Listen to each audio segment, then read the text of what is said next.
Hello and welcome to my channel. In this lecture we'll discuss the vasculature of the nervous system. So let's start. The cerebral blood supply or cerebral blood flow if stopped for 5 to 10 seconds, there will be immediate unconsciousness, and if continues, this stoppage, if continued, brain death in 6 minutes, only 6 minutes. Around a liter per second, 900 milliliter per second passes through the brain. That means it's around 15% of the cardiac output. Now, about the arterial supply, the general plan is that there are the two systems, the internal carotid system and the vertebrobasilar system. Of course, you know that from, I think, the head and neck lectures. The internal carotid gives the anterior and middle cerebrals that take the lateral and medial surfaces of the brain, while the vertebrobasilar system takes the posterior part and inferior part of the brain. The internal carotid artery, as you remember, it has a cervical part which is vertical, then enters the carotid foramen and runs in the petrous bone. This is the petrous part, which is horizontal. Then after emerging from the carotid canal through the upper part of foramen lacerum, it becomes part of the, or runs through the cavernous sinus. This is called the cavernous part, which is horizontal also, and the cerebral part, when the artery curves backwards, upwards and backwards, dividing into anterior and middle cerebral arteries, medial to the anterior clinoid processes. Now, why do you think that the change in directions from vertical to horizontal, then vertical? This helps in control of the pressure inside the skull. Not every change in blood pressure is reflected on the skull because of this course. Now you got it? That's why it has a vertical, then horizontal parts, then vertical part again. It damps minor changes in the blood pressure beneath the below the skull. The internal carotid artery has autonomic plexus of nerves derived from the upper cervical sympathetic ganglia, and this is how the sympathetic supply reaches inside of the skull. The branches of internal carotid artery of the petrous part, there are no branches of the cervical part. Of the petrous part, in the petrous canal, in the carotid canal, it gives the caroticotympanic branch to the middle ear, if you remember this from the middle ear, the ear lecture in the head and neck. And from the cavernous part, cavernous branches for the trigeminal ganglion or the Gasserian ganglion, and hypophyseal branches to the pituitary. It has a single inferior branch and multiple superior branches that also supply the infundibulum and the hypothalamus. Also has a meningeal branches to the dura of anterior cranial fossa. So these are the branches of the cavernous part, the part within the cavernous venous sinus. The cerebral part has the ophthalmic artery, which is the in the orbit, which runs in the orbit. Posterior communicating artery, part of the circulus arteriosus of Willis that anastomoses with the posterior cerebral, and it gives central branches that pierce the posterior perforated substance to supply the medial thalamus and the third ventricle. Also has anterior choroidal artery that ends up in forming the tila choroidi in the ventricles. and also supplies the crus cerebri or cerebral peduncles, upper midbrain, lateral geniculate nucleus or lateral geniculate body, globus pallidus part of the lentiform nucleus, and the caudate nucleus, and optic tract and radiation.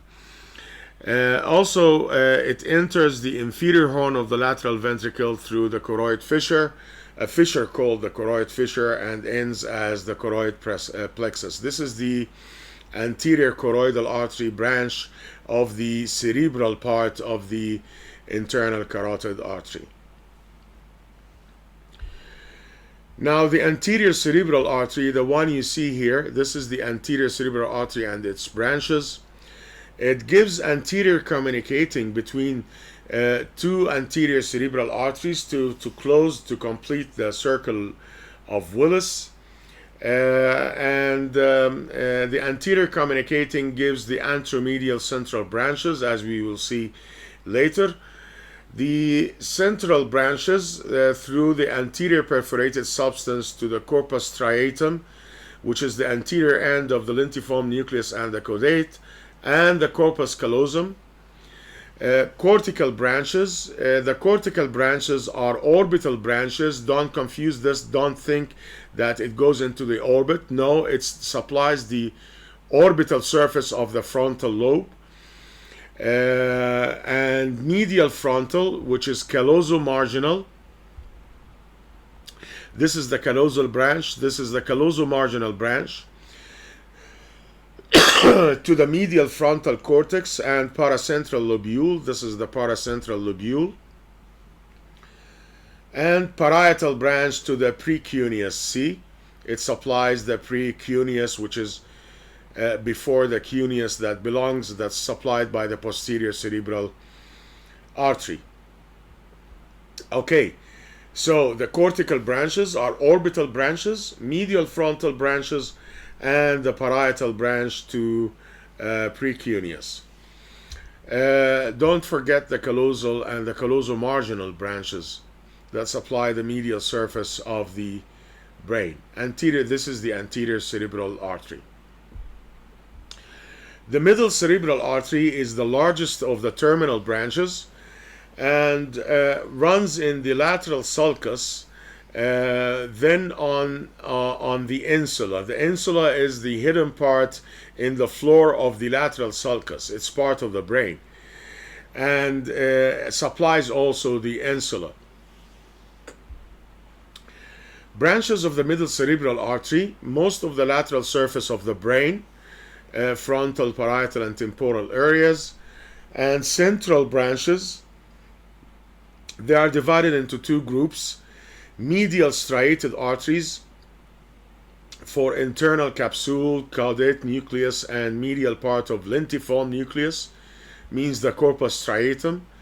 Lateral striate branches to external capsule, which is outside of the lentiform nucleus, and the lentiform nucleus and caudate nucleus.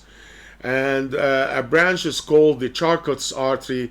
It's common to be involved in cerebral hemorrhage. These are the branches of the middle cerebral artery. Central branches supplies most of the lateral surface of the brain, then gives central branches into two groups: medial striated and lateral striated branches. And one of the branches is called the Charcot's artery, which is commonly involved in cerebral hemorrhage. This is the middle cerebral artery. Now, about the circulus arteriosus of Willis, it's the one you see here. This is the anterior cerebral. Anterior cerebral with the other anterior cerebral communicates with the anterior communicating artery. The internal carotid gives also the posterior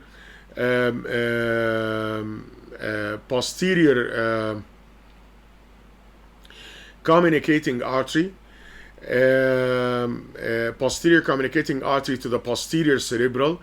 So the arteries involves the circulus arteriosus of Willis involve the posterior cerebral, posterior communicating, internal carotid, anterior cerebral, and anterior communicating. This is the circle of Willis. It has numerous branches that supplies vital and central areas in the brain. Middle cerebral artery does not take a part of the circle, as you can see here. Stroke and aneurysms, especially at sites of bifurcation due to thin tunica media of the vessel. Now, whenever the vessel gives a branch or bends, the tunica media, which is a layer of the vessel wall, becomes thin. That's why it's a common site at the site of branches. It's common site of aneurysms. Branches of the circulus arteriosus of Willis. Anteromedial arteries, the ones you see here. Anterolateral central arteries, and they are divided into two groups: lateral striate from the junction with the medial cerebral artery, and medial striate arteries from the anterior cerebral arteries. See, medial striate arteries and lateral striate arteries. Posterolateral central arteries from the posterior cerebral artery to posterior from the posterior cerebral artery lateral to the posterior communicating artery. Here the posterolateral central arteries, as you can see here, and posteromedial central arteries from the posterior cerebral artery to also to medial to the junction with the posterior communicating artery. So anterolateral central arteries divided into lateral striate and medial striate, and posterolateral central arteries from the posterior cerebral artery, and posteromedial central arteries also from the posterior cerebral artery. The posterior branches go through the brain through the posterior perforated substance behind the mammillary bodies. These are the mammillary bodies, as you can see here, and the anterior striate or anterior central arteries go through the anterior perforated substance, as you can see here. Okay, these are the branches of the circulus arteriosus of Willis. The vertebrobasilar system, the vertebral artery comes out of the subclavian artery, and it has a cervical part in the transverse foramina of cervical vertebra, as you remember from the head and neck lectures, and gives spinal and muscular branches through its course, and has a horizontal part above the atlas. Remember that, before entering the skull, in the suboccipital triangle above posterior arch of the atlas, and then it enters the skull and unites with its partner to form, this is the vertebral artery, unites with the other vertebral artery after giving the spinal arteries, the anterior and posterior spinal arteries, and give rise to the basilar artery, which runs on the basis pontis. Okay, the cranial part gives meningeal branches, two posterior spinal arteries, and two anterior spinal arteries, but they unite together to form one anterior artery that supplies the medial medulla. Medial, when it's involved in, when there is a lesion of these branches, it causes the medial medullary syndrome, and manifested by involvement of the hypoglossal nuclei. So there will be paralysis of the tongue. Medial lemniscus means loss of proprioception of fine touch, and corticospinal tract, that is the paralysis of the opposite side of the body. The posterior inferior cerebellar artery at the lower end of the olive of the medulla oblongata to inferior surface of cerebellum, posterior inferior cerebellar artery. This is the branches of the posterior inferior cerebellar artery. See, these are the branches. While supplying the cerebellum, it gives medial and lateral branches. Also supplies medulla, and if involved in a lesion, it causes what's called the lateral medullary syndrome or Brown-Sequard syndrome. It involves the nuclei ambiguous. This is the motor nucleus for swallowing to supply the palate and the pharynx. So if involved, if there is a lesion, there will be loss of ability to swallow, weakness of the ability to swallow, and deviation of the soft palate to the opposite side of the lesion. And nucleus solitarius, this is for taste, so there will be loss of taste too. Vestibular and cochlear nuclei, so there will be balance disorders and hearing or auditory disorders. And spinocerebellar tracts, this will cause ataxia. Ataxia means inability to control or to balance the body. And lateral spinothalamic tract, which is that carries pain and temperature. And trigeminal spinal nucleus and tract, also that carries pain and temperature, but this time from the face, the trigeminal. Also, it has medullary branches. Okay, so these are the branches of the cranial part of the vertebral artery. Remember, meningeal branches, spinal arteries, anterior and posterior, the pica, which is the posterior inferior cerebellar artery. Okay, and remember the syndromes associated with lesions in both arteries, and the medullary branches that supply the medulla oblongata. The basilar artery, it's formed at the lower border of the pons by union of the two vertebral arteries, as you can see here, and runs on the pons in a groove on the basis pontis, actually, till the upper part of the pons, where it gives the superior cerebellar, then the posterior cerebral as the terminal branch. And between the between posterior cerebral and superior cerebellar is the oculomotor nerve, as you can see here. This is the oculomotor nerve between the two terminal branches. Branches, it supplies the ventral aspect of the pons, pontine branches, gives an artery that enters the internal acoustic meatus to supply the internal ear. This is a labyrinthine artery, and gives the ICA or anterior inferior cerebellar artery. Actually, the ICA may arise from the vertebral artery.